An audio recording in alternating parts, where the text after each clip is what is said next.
Olá, meu nome é Débora Prudêncio, coordenadora de comunicação do Grupo Gazin. Trago para você o repasse de conteúdo da HSM Expo 2018, que teve retransmissão pela primeira vez ao Grupo Gazin.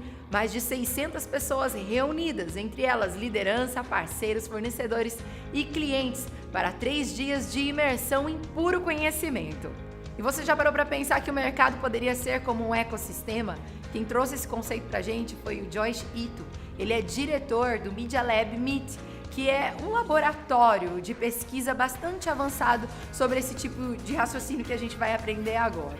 Ele começa dizendo que a diferença da natureza é que ela é cooperativa e no mercado nós somos concorrentes. Quando ele faz essa analogia do ecossistema, da natureza com o mercado, ele pediu para as pessoas lembrarem da era dos dinossauros. Você lembra da era dos dinossauros? E que depois eles entraram em extinção, mas veio uma outra espécie. Então, é um ciclo que tudo se renova, nada é novidade, mas há a renovação e no mercado é da mesma forma. Se você não se renova, você vai se tornando um dinossauro, você vai ficando para trás, não tem mais espaço para você, você vai entrando em extinção e novas espécies vai surgindo. O bom é que nós, seres humanos, temos essa oportunidade de nos transformarmos, não é mesmo? Ele disse que tudo é uma questão de perspectiva, o que pode ser abundância para um também pode significar o fim do ciclo para o outro. Ele falou que a ciência pega as informações da natureza e transforma em conhecimento, mas também disse que a ciência pega o design da natureza e transforma em utilidade. E olha como isso é interessante, isso é aplicável para os negócios.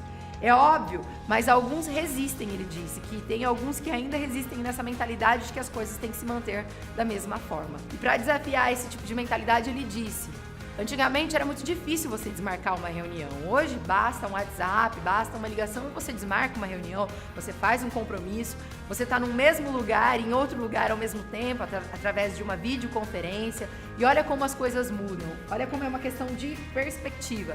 E ele chama isso de oxigenação, o fluxo vai andando, as coisas vão estando em movimento. E isso é muito importante. Tudo graças à internet. Essa era de digitalização, ele começa a explicar que ela surgiu com a web, o www, e empresas acadêmicas que foram construídas gratuitamente, assim como empresas não governamentais e sem lucro. Pois a internet conecta coisas e empresas que têm uma função específica se conectaram com outras coisas, criando um ecossistema. Isso também vai mudar o sistema financeiro e os negócios legais. E esse ecossistema que poderia existir no mundo físico também passa a existir no mundo digital. Ele disse que com a entrada da Apple no mercado, foi possível as pessoas criarem também. Mas isso também já tem virado um monopólio por causa do Facebook, do Google e da própria Apple. Isso já é algo que as pessoas estão condicionadas, não tem mais escapatória, elas têm que ir para esse tipo de ferramenta para elas poderem ir para o futuro. Isso trouxe a redução de custo, porque um smartphone tem um software desenvolvidíssimo, segundo ele, e com isso é possível criar, adquirir informação a todo momento.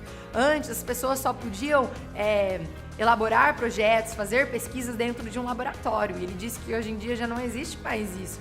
Qualquer lugar é lugar quando você tem, por exemplo, um celular na mão, que é a fonte de conhecimento, que é uma fonte de informação.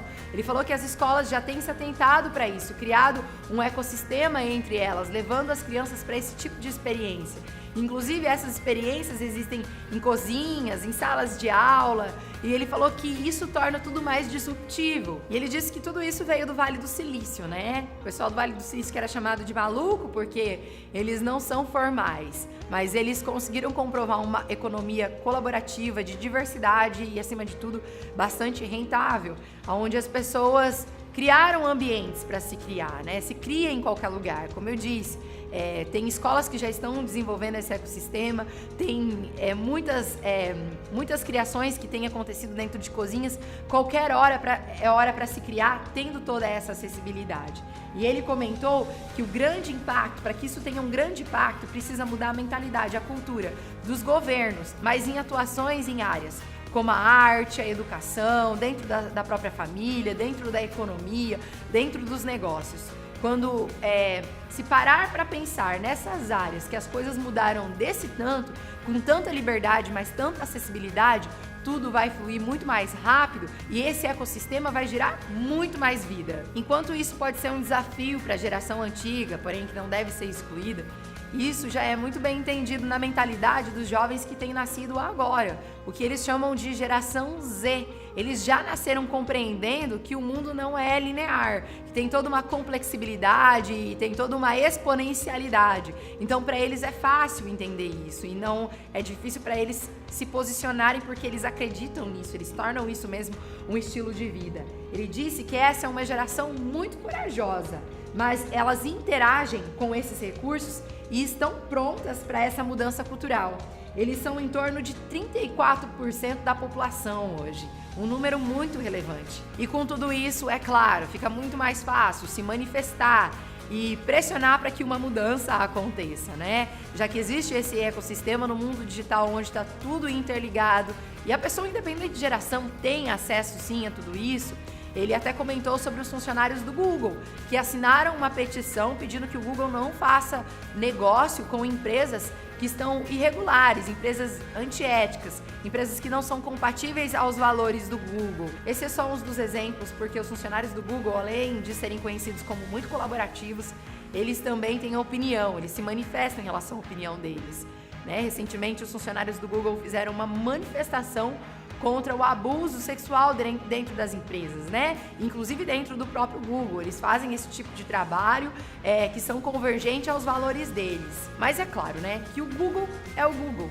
Mas independente da área em que atua, ou a quantidade de funcionário, ou o lucro que tem, qualquer empresa pode ouvir uma palestra como essa, ou pegar uma linha de raciocínio tão rica como essa do Ito e aplicar algumas coisas que vão fazer uma tremenda diferença no processo, no resultado, no propósito e na visão da empresa.